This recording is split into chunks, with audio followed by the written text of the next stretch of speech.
Bismillahirrahmanirrahim.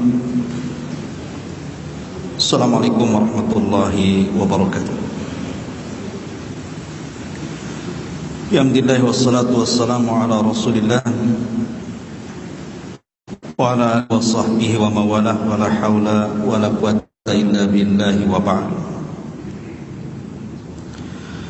Alhamdulillah, di malam hari ini kembali kita bisa duduk untuk bertalabul ilmi. Salawat dan salam kita lanjutkan kajian tafsir surah Al-Baqarah, dan kita masuk kepada ayat 26 dari surah Al-Baqarah. A'udzubillahi minasyaitonir rajim. Bismillahirrahmanirrahim. Innallaha la yastahyi an yadriba mathalan ma ba'udatan fama fawqaha fa ammal ladhina amanu faya'lamuna annahu al-haqqu min rabbihim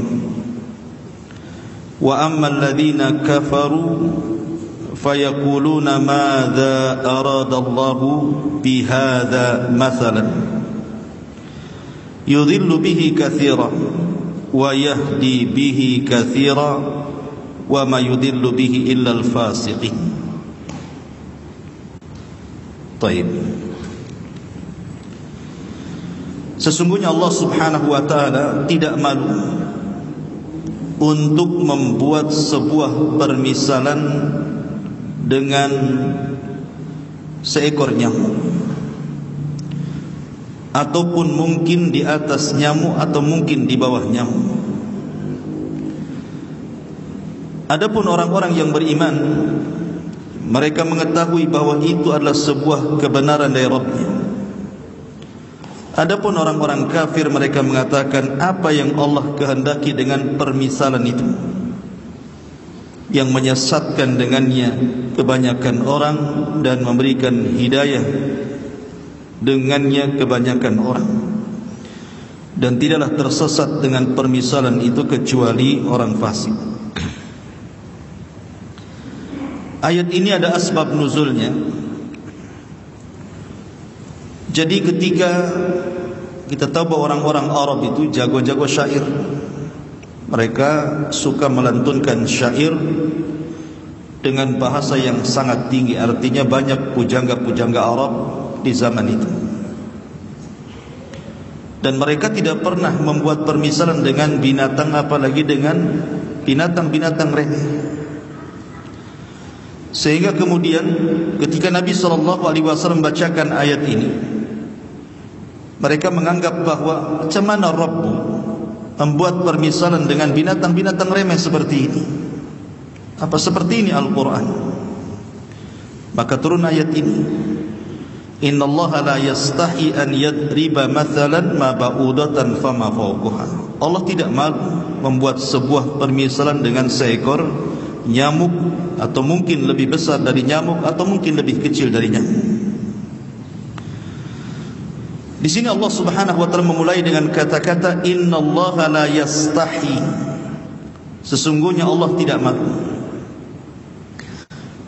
Dari sini menunjukkan bahwa di antara sifat Allah Subhanahu wa taala adalah sifatul haya. Allah itu memiliki sifat malu. Makanya dalam beberapa hadis, contoh saja Allah Subhanahu wa taala ketika Nabi sallallahu alaihi wasallam mensifati sifat malu Allah, apa kata Rasul? Innallaha hayyun karim yastahi min 'abdihi idza rafa'a yadayhi an yaruddahuma sifra. Sesungguhnya Allah Subhanahu wa taala zat yang maha malu. Apabila seseorang hamba mengangkat kedua tangannya ke langit, kemudian meminta sesuatu, Allah biarkan kedua tangannya kosong. Allah malu kalau Allah tidak memberi kepada setiap yang meminta kepadanya. Dari sini menunjukkan bahwa Allah memiliki sifat malu.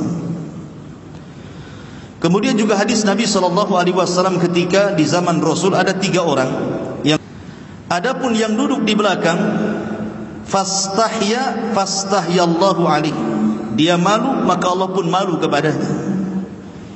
Adapun yang tidak jadi masuk kemudian pulang, fa'aradallahu alaihi, dia pun berpaling, Allah pun berpaling dari dia. Menunjukkan bahwa Allah punya sifat malu. Dan sifat malu itu tidak mendatangkan kecuali kebaikan. Nabi SAW mengatakan, al-haya'u la ya'ti illa bi khair. Sifat malu itu tidak mendatangkan kecuali kebaikan. Makanya dari perkataan seluruh para nabi, Nabi SAW mengatakan bahwa perkataan seluruh para nabi itu, idza lam tastahi fasna ma syi'ta. Kalau engkau tidak punya rasa malu, berbuat sekehendakmu. Makanya dahulu ada seorang alim ulama, dulunya pemabuk, namanya Al-Imam Al-Qa'nabi. Al-Imam Al-Qa'nabi ini dulu sebelum menjadi ulama, pemabuk, tukang mabuk. Tiba-tiba kemudian menyetop seorang ulama hadis di tengah jalan. Ada ulama naik kuda dengan iring-iringan santri-santrinya, dicegat sama Imam Qa'nabi. Kemudian dia mengatakan, siapa kamu? Namanya orang mabuk, tidak kenal bahwa dia seorang alim, Al-Imam Az-Zuhri, muhaddis, ulama dunia. Maka murid-muridnya marah, hei fulan, dia seorang muhaddis, punya hormat sedikit sama ulama. Namanya orang mabuk, mana tahu hormat. Akhirnya kemudian dia mengatakan, kalau kau seorang muhaddis, coba berikan kepadaku satu hadis Nabi SAW. Imam Zuhri ini pandai dia pun mencari-cari hadis yang layak untuk orang ini. Maka dia pun mengatakan, haddatsana fulan qala haddatsana fulan, sampai kepada Nabi SAW, inna min kalami nubuwatil ula idza lam tastahi fasna ma syi'ta. Sesungguhnya dari ucapan para nabi sejak dulu-dulu, kalau engkau tidak punya malu, lakukan sekehendakmu. Terekamlah hadis ini di kepalanya. Dari situ dia bertobat. Akhirnya dia pun belajar, lama-lama menjadi alim ulama besar. Dan dia salah satu guru daripada Imam Malik, Imam Al-Qa'nabi. Gara-gara hadis Nabi SAW, idza lam tastahi fasna ma syi'ta. Kalau engkau tidak punya malu, lakukan sekehendakmu. Makanya Nabi SAW ketika mensifati sifat malu, ketika ditanya apa yang dimaksud sifat malu itu wahai Rasul, maka Rasul mengatakan, antahfadar ra'sa wa ma wa'a, wa antahfadal batna wa ma hawa. Bahwa malu itu artinya engkau menjaga kepala dan isinya, dan engkau menjaga perut dan juga isinya. Artinya kepala dan isinya itu, dalam kepala ada lisan, ada mata, ada pendengaran, ada otak, gitu ya. Artinya kalau kita punya malu, maka jaga pandangan, jaga penglihatan, jaga lisan, jaga otak, itu maksudnya. Adapun antahfadal batna wa ma hawa, engkau menjaga isi perut kamu dan apa yang terdorong dari hawa nafsumu. Berarti orang yang tidak memasukkan yang haram ke dalam perutnya, berarti dia punya malu. Ketika orang menjauhi zina, maka dia sedang memiliki rasa malu. Ketika dia hendak mencuri tidak jadi, berarti masih punya malu. Ketika dia hendak mendolimi orang, berarti masih dia punya malu. Itulah rasa malu. Makanya Rasul mengatakan, al-haya'u la ya'ti illa bi khairi. Rasa malu itu tidak mendatangkan kecuali kebaikan. Ma'asyiral muslimin yang dimuliakan Allah Azza wa Jalla. Makanya kenapa orang yang punya rasa malu itu sangat dimuliakan oleh Nabi SAW. Ketika Nabi SAW duduk, itu betisnya tersingkap. Abu Bakar masuk, masih tersingkap juga. Umar masuk, masih tersingkap juga. Utsman masuk, Rasul malu, ditutup dia betisnya.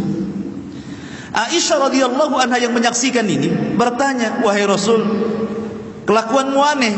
Abu Bakar masuk, Umar masuk, betismu tidak kau tutup. Utsman masuk, kau tutup pula.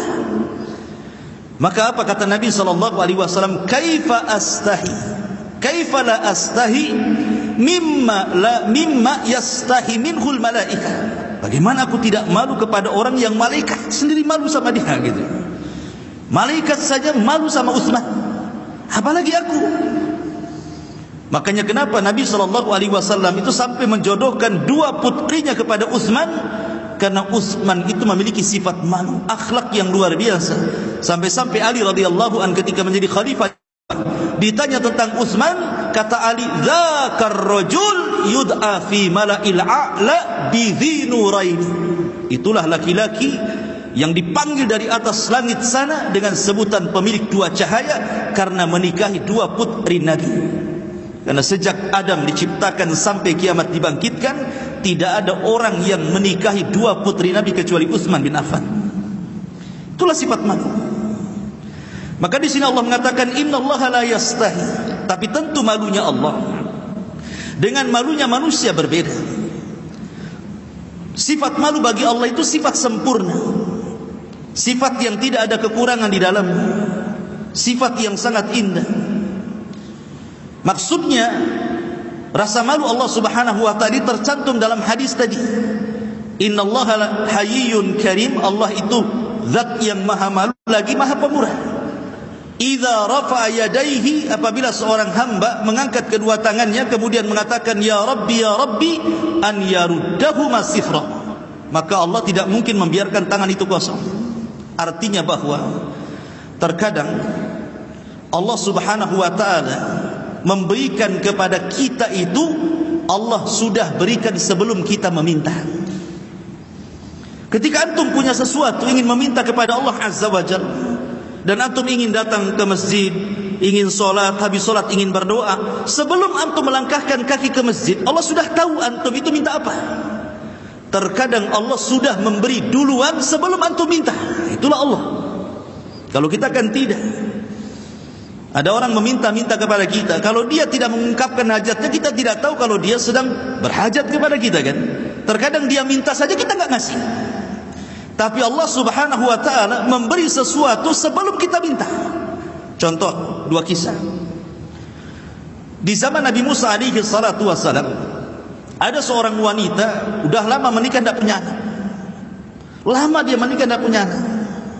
Dia datang kepada Nabi Musa alaihi salatu wassalam, karena Musa itu kan terkenal kalimur rahman, nabi yang suka berbicara dengan Allah Azza wa Jalla, maka disebut kalimur rahman, suka dialog dengan Allah. Wanita ini mengatakan, ya Musa, sesungguhnya aku wanita akimah, sudah mandul, tidak punya anak, tapi saya ingin punya anak. Cobalah kau datang kepada Rabbmu, berdoalah kepada Allah, minta kepada dia agar aku punya anak. Maka Musa alaihi salatu wassalam datang kepada Allah Azza wa Jalla, kemudian mengadukan permintaan wanita itu agar punya anak. Akhirnya kemudian Allah mengatakan, ya Musa, aku sudah takdirkan wanita itu akimah, wanita itu mandul, enggak mungkin saya berikan dia anak. Akhirnya Musa ngomong sama wanita itu, bongkos sudah ditakdirkan mandul, sebaiknya kau pergi. Wanita ini menangis. Kemudian beberapa hari datang lagi kepada Nabi Musa, ngeyel, minta kepada Nabi Musa kepada Allah agar dia diberikan anak, tapi jawabannya sama sampai 3 kali. Kata Musa, jangan kau kembali lagi, karena Allah sudah takdirkan engkau mandul. Lama bertahun-tahun Musa tidak berjumpa dengan wanita ini. Ketika berjumpa, rupanya wanita ini sedang gendong bayi. Sehingga kemudian Nabi Musa heran dan bertanya, itu anak siapa? Kata wanita ini, anak saya. Maka Musa alaihi salatu wassalam bingung. Dia sudah berdialog dengan Allah dan Allah katakan dia mandul, kenapa pula dia punya anak? Akhirnya dia pun datang kepada Allah Azza wa Jalla, kemudian menanyakan soal itu, ya Rabb, bukankah aku sudah meminta agar wanita itu punya anak dan kau katakan dia mandul? Apa kata Allah Azza wa Jalla, ya Musa, sesungguhnya aku malu dengan wanita itu. Dia setiap hari berdoa. Akhirnya aku ganti takdirnya dan aku berikan kasih sayangku, aku berikan dia anak. Itulah Allah Subhanahu wa ta'ala. Di zaman Nabi Sulaiman, ketika Nabi terjadi paceklik hebat, lama tidak turun hujan, akhirnya Sulaiman pun mengajak seluruh tentara-tentaranya, ingin istisqa, meminta hujan kepada Allah Subhanahu wa ta'ala. Baru bergerak, belum sampai melaksanakan salat istisqa berdoa, tiba-tiba hujan sudah deras. Akhirnya kemudian Sulaiman mengatakan kepada para prajuritnya, idhabu intaliku, pulang kalian, karena sesungguhnya semut-semut itu sudah memintakan hujan untuk kita.